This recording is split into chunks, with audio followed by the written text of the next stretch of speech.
Balikan po ng mga netizens yung pagkaka-deport ng isang Australian nun. Ito yon. Kung naalala niyo po si Sister Patricia Fox, siya po ay Catholic missionary. She was deported from the Philippines in 2018. She had lived and worked in the Philippines for nearly 3 decades. At yun nga, ang rason kaya siya po ay na-deport dahil she was accused of violating the conditions of her missionary visa and engaging daw in political activism. Naalala niyo po siya, pinadeport ni Digong. Ayan.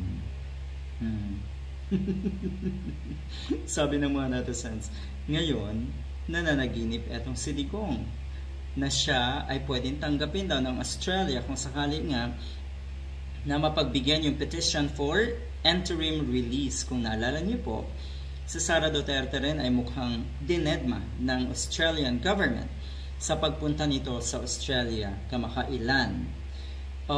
Walang nakipagkita, walang dumalo, even the fact na advised naman ang Australian government sa pagbisita ng second highest leader of the Philippines sa Australia, walang nangyari.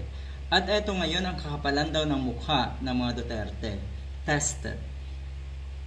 Kasi ang gusto daw ni Digong, sabi dito, Rodrigo Duterte eyeing Australia for interim release. Yan daw ang gusto ni Digong. Ayon yan kay Sara Duterte. Ito daw one of the countries for his possible interim release according to his daughter Sara Duterte. Nauna na rin sinabi ni Baste na marami daw bansa ang nagkakandara pa nga natanggapin si Digong. Sa tingin ko, wala. Sa tingin ko, China lang yon.